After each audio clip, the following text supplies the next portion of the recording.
I am actually in the middle of some, I want to say, like, upgrades, I guess, maybe to the channel.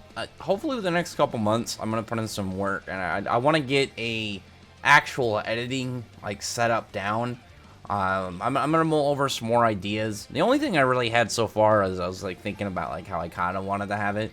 And I was using the space between time background for my prediction videos. But I figured I could just kind of do that, but maybe just, like, tweak it a little. I just made it red.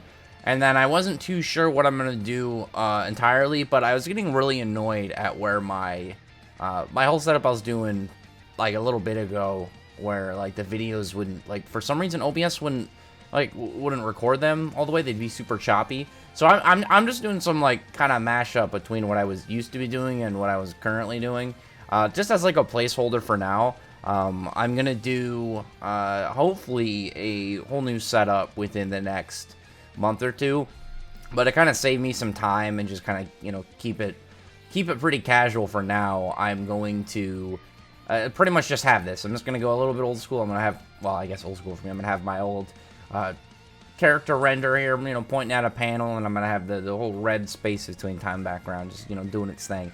And besides that, I'll just, you know, try and mull over what I want to do, and hopefully have an idea figured out within the next couple weeks, because I do really want to, like, start to really upgrade my setup. I don't need it to be, like, pristine, but I'm hoping it's at least nice, where it looks a little less lazy.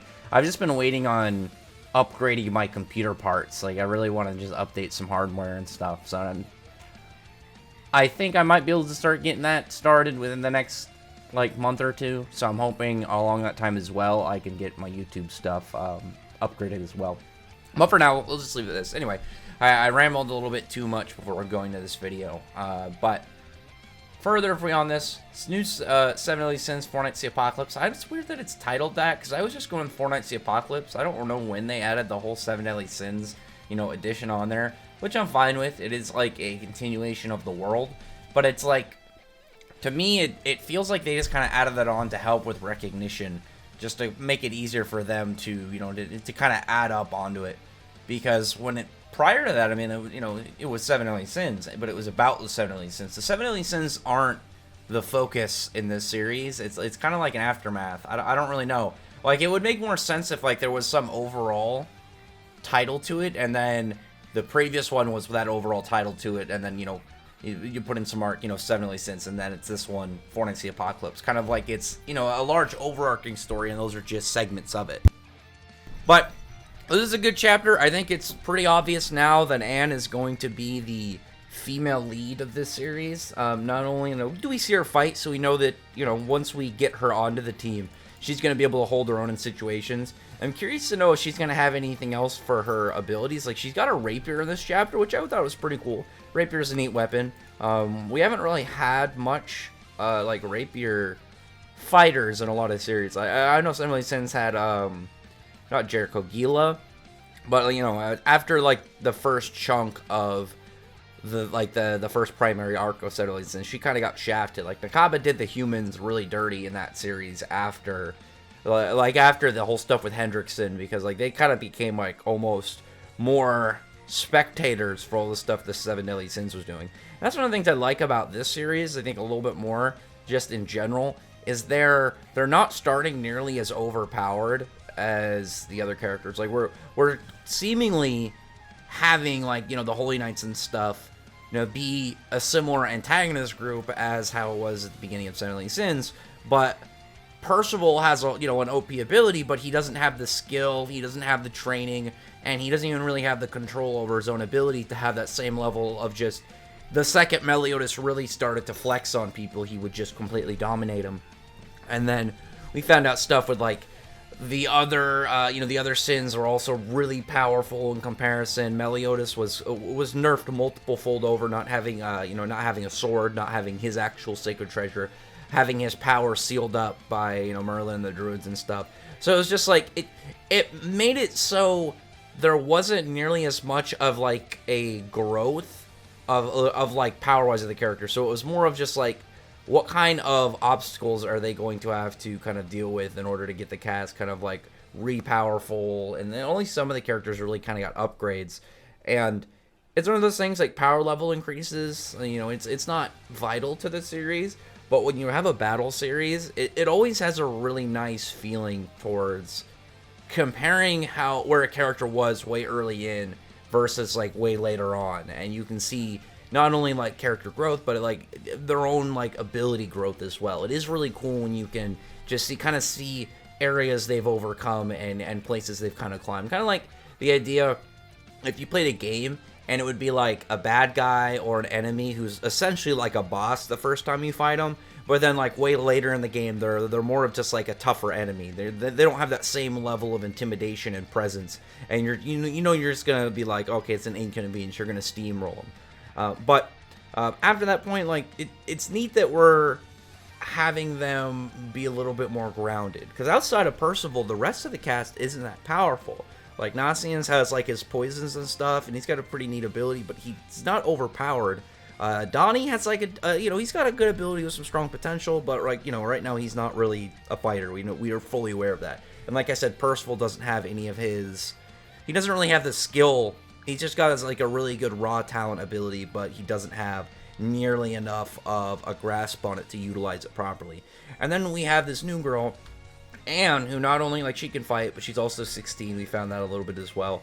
But when she's going up against them, she ends up pulling, like, her rapier out of her umbrella. I thought that was cool. Makes sense, just in general, keep a concealed weapon, and especially if it can double into another item, because essentially it's not a hidden rapier as an umbrella, it's a rapier with an umbrella-ended sheath, I would assume. Because that's going to be the primary usage of it, I would believe. She's going to be a holy knight, as she claims it, like she's aiming for. The sword is going to be the more important part of how it would be. It'd be like if you had I'm just trying to think of like other weapons and stuff if you like that. It'd be like if you had like a sword, and then you, like, not only were you like, I don't know, a knight or something, you doubled as like a landscaper. So you just put like a shovel head on the end of your sheath, and it actually sounds really cool for a character. That anyway, it'd be like, yeah, it can be a shovel, but I would assume that the shovel is like a secondary thing. So her sick umbrella, rapier, I did like that. I thought it was really cool. Reminded me of Penguin, actually, a little bit from Batman. But she goes in, she like washes Donnie. Donnie, like I said, he's got like a weird thing where he has like a good ability, but he doesn't have any fighting abilities and whatnot and whatsoever, and we already know that. I mean, she just completely like blitzes right up on him, trips his ass, and then puts him down. Like, if she wanted to, she could have killed him right there. Donnie, though, I'm hoping he's one of those guys that starts out as like a gag character and then eventually evolves into being more important, more significant, gaining some skill. So those are always really fun to see, go past that joke kind of like status they have at the series and then actually gain some level of credibility. You look at someone like Joey Wheeler from Yu-Gi-Oh! And stuff. There's a couple others I can think of on top, like Conchime from Zatch Bell. I'm trying to remember a dude, Kabuto, I think, from Siren was another guy like that. But she's doing her, doing her thing. She's just doing the whole, I would assume, fencing, because I think that's the same style for like a rapier. I don't know if I'm correct. Nasians, I'm curious to know, like, if he, like, is she outright better than him, or was he just not taken too seriously? Because he wasn't using his magic at all. He didn't have any poisons on the blade. I would assume if he had those up, he would be a lot more formidable. He's probably not fighting her that seriously. And then Percival, when she, like, confronts him, is like, I'm going to take back that, that object now. And it was funny because, like, when I reviewed the last chapter, I actually didn't look back at anything. Like, I usually, when there's something in a chapter that I really want to find out about, if it's something interesting, like towards like something that was further back in the story, not just like something that's like, oh, could this be something foreshadowed or something hinted at? Because you're never gonna know every single piece that is brought up if it's gonna be from a different point in the story. But the whole thing that I remember, obviously the Coffin of Eternal Darkness, what sealed the Demon Clan and stuff. And I was like trying to think about it. I didn't go back and actually look at the picture of like the big stone ornament that I guess it was in Dreyfus' body, but it was Fraudrin. When he went and took Meliodas' sword handle and put it in there. I didn't think that was actually... Wait, was it Fraudrin? I'm trying to remember. Yeah, because he took over Dreyfus. When he put the sword handle in there, the Meliodas having the key and stuff, I didn't go back and look at that, so I was just guessing. I was actually really happy if that was the case, because I thought that was just really neat. It makes me really want to go reread that part again, especially because that was when the Ten Commandments came out. I remember that chapter dropped. That was super hype. But when she was like, give me that back, Bruce was like, okay. He just found it. He has no reason to kind of keep it safe, and he just assumes like, yeah, it's yours. Yeah, take. I don't really have a reason to keep on to it. But then she just she grabs it and she's like, okay, I guess. And the one thing that happened in this chapter I was right about from the last one, that I think I was more like credible in my calling, because like with the whole like Coffin of Eternal Darkness piece, that was just a guess. But when she's like looking at Nasians and Donnie, she has the whole like thing about like being able to see people who lie a lot, or just like lie in general, deception, untruth, and whatnot. But when she looks at Percival, there's nothing, because Percival has no real reason to lie. I wouldn't really imagine he would. I don't really imagine he would really have much to lie about. The only way I could ever see Percival lying is if it was set up in a way that was more kind of like silly and kid-like, or it's not more like intense deception. It's more of like a little kid just trying to tell you a fib, and it'd probably be really obvious on top of that. But he like informs them like they didn't even find it was actually his his little magic chibi Percival's, and she seems like a little bit kind of astonished by them. They are funny. Like, it'd be really weird if I saw them. I feel like at first it wouldn't be that weird, and then like if I saw Percival take his helmet off, and then I'd probably connect them, but like, they look like you but small. I'd be kind of confused at that point, because otherwise I'd look at them. I wouldn't even really consider like the top part tear. I'd probably think those are horns or something. But I did like her reaction to it. She seemed just like a little bit shocked by it. And after that point, you have a maid lady running over and like telling her that that she's late to the ball, she's gonna come over, or her dad's gonna be mad. And that's when Anne gives the piece to Percival and is like, don't let anyone take this. None of the Holy Knights, especially Ironside. And that's clearly pushing pieces of the story into the same track, because now stuff that she's involved with is now gonna be tied to the main cast, because Percival's not going to. Like, he's not going to pass up on literally someone mentioning Ironside's name. Like, that's going to be really important. Like, that's very, very, like, clear in that. But one thing that was mentioned I actually thought was really interesting is Nasian says her name is Anghalahad or something. I'm guessing Annie is, like, short for it. But in Arthurian lore, Galahad is like an important person. I think I'm trying to remember, because I know that there's like some characters that are on the part of the Round Table, and then there are a handful of characters that are like adjacent to it, like part of the story, like Morgan Le Fay and stuff. I'm pretty sure Galahad is part of the Round Table. Correct me if I'm wrong, but I'm guessing that's gonna be like maybe like her existence in the series. She's kind of like the idea probably Galahad, but maybe switch to be a chick instead, because we have other characters that are part of it. I know Nasian's like his name has to do, I think, with people that was a guy that was involved in the Round Table. If I have to go back and look, I think I mentioned it in the chapter when we first got him. But he's mentioning that she's the daughter of the town's lord, and we find out like that her mom was a holy knight. This is a piece of the Coffin of Darkness. Lots of important story stuff that's being set up right now and really established. And it's only gonna move to the last couple things like for the chapter, before it's obviously setting up where chaos is going to kind of start happening in the next chapter. I don't think literal chaos, like the, Arthur's power, but more of like the idea, things are just going to go crazy, going to go wild all over the place. Because there wasn't a part at the very end when Ironside would show up, and he had a case, like a suitcase, and he opens it, and it's most of the pieces of the Coffin of Eternal Darkness, including the handle of Meliodas' old broken sword. I thought that was actually really neat to see, just in general, because one thing about the Seven Deadly Sins that like I always thought about, but I never really put much like kind of like in not like in depth thought, but kind of the overarching thought of the series of like Meliodas' sword. Well, what we thought was his sword, the broken sword. It wasn't actually his sword. It was the key part of the coffin. And I remember when Seven Deadly Sins was like really starting to blow up. It was like right after part 1. It was getting its anime. I think it just got a game and stuff. But the sword, like I think it was in like one of the Monster Hunter DLCs. I saw some stuff, so it was like his what wasn't actually his sword, was gaining some. It had like it had some recognizability, is that a word? Right? It was a recognizable piece within the series, but it stopped being on Meliodas like right after part 1, right after the stuff with Hendrickson and just like essentially the conclusion of that whole first part. I was just like, I don't really know where to kind of go with like what the fake demon holy knights or the modified demon blood holy knights. I don't really know to refer to that part as, but after that point, like he didn't have the sword handle anymore. And it's just weird to think about because that was like something that was tied to his character from the very beginning, and then it wasn't really supposed to be the thing we thought it was, which I still think was a really neat thing to have in the series, just as a reveal.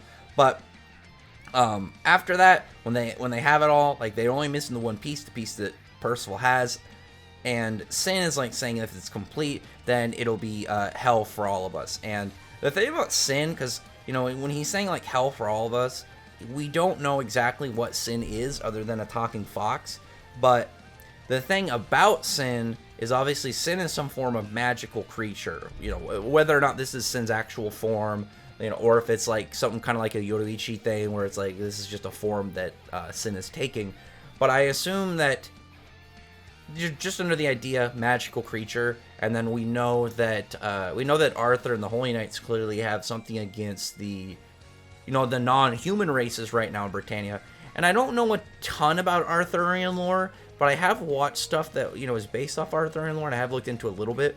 And I remember that Arthur in it does not like magic, and obviously, like, in this case, he's got to like magic to a degree, because, Holy Knight and stuff. But, like, in this one, instead, it's the magical races, sort of, but more of, like, the non-human races, to the kind of, like, more of a definite extent.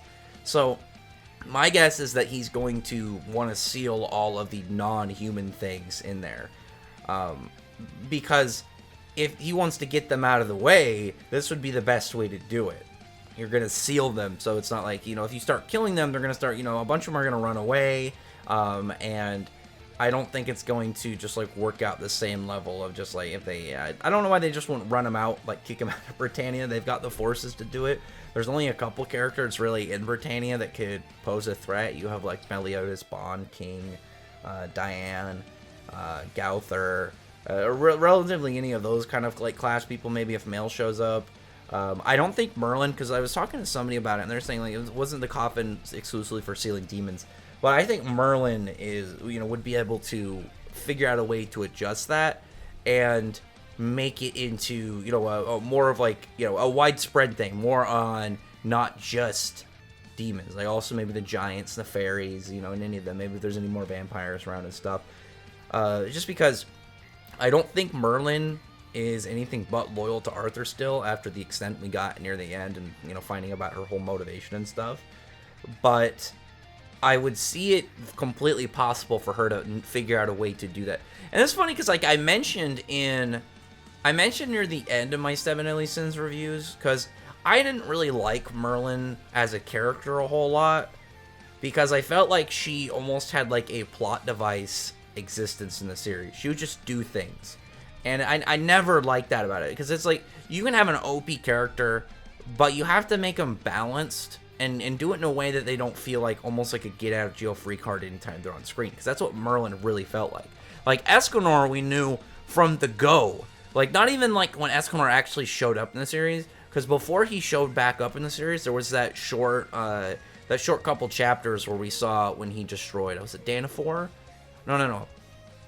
Edinburgh. Danafor was the one that Meliodas destroyed. When they went to go confront the vampires, that was when we first really saw Escanor in terms of the continuity of the series, and we knew he was powerful then. But he is limited to the position of the sun. Like, he's weak at night, his power peaks at noon, and then it's just a decline in power, slowly until he turns back to his normal self. And I always really liked that because it made him more balanced. Whereas, like, I never liked a whole lot. I was never a big fan of Meliodas, how OP he was. I like him as a character and how he interacted with the other characters, but I never was a huge fan of him in a lot of the fights. But Merlin, I mentioned near the end of my reviews, like, Merlin, I think, should have been more like a bad guy. She's, like, the perfect spot for a right hand of, like, the big villain. Because when Arthur was, doing all chaos stuff, I was thinking that, he was going to become a bad guy. And essentially, he's now that in Four Knights of the Apocalypse. And with Merlin being, an evil, super powerful wizard, maybe not evil, but antagonistic at least right now, I think it fits more of like her character more as this really OP, unaging, thousands of year old, half goddess, half human wizard lady. I think it fits way more of how broken and like how much abilities like she's really able to conduct as a, like I said, essentially the number 2 of the big enemy rather than directly in the main cast. Because any of that crazy OP stuff she's going to do is going to be against the main cast, and we're going to see way less of it rather than like her just showing up and then just no diffing a bunch of bad guys. Like I remember when she went against Grey Road, and it was just like, really? And then it was against frickin' Chandler and Cusack, and I was like, really? Like, she almost got no diffed by frickin' Galland. How is she beating these guys? But anyway, I'm having upset flashbacks, because, like, Merlin, I really liked her when she first showed up, but I was not a fan of her. Like, everything beyond, like, the first part of the series. But anyway, other than that, though, comment below. Tell me your thoughts about this. Like, I think it would make a lot of sense if they're going to try and seal all the other races. Because, like, in terms of, like, power, if they wanted to get rid of all the non-human races, like, there are characters that would stand against them. I don't really know if it would really, like, outside of Arthur, it's a big question mark whether or not they could take, people like Meliodas, Bond, and stuff. But I think Arthur should be just fine. We know that, like, how powerful Kath was is just a fraction of the chaos, and Arthur was able to defeat him with, like, barely any handle on the chaos and, like, just getting the power. This has been 16 years, so he's got to be way more powerful. And we know now that, like, the only people that are, in the whole prophecy to be able to beat him are 4 characters that are an apocalyptic level threat. But anyway, other than that, though, comment below, thumbs up the video, prefer the like button, subscribe, and check out my other videos. But than that, I appreciate everybody's already subscribed. Thank you all for listening. Bye.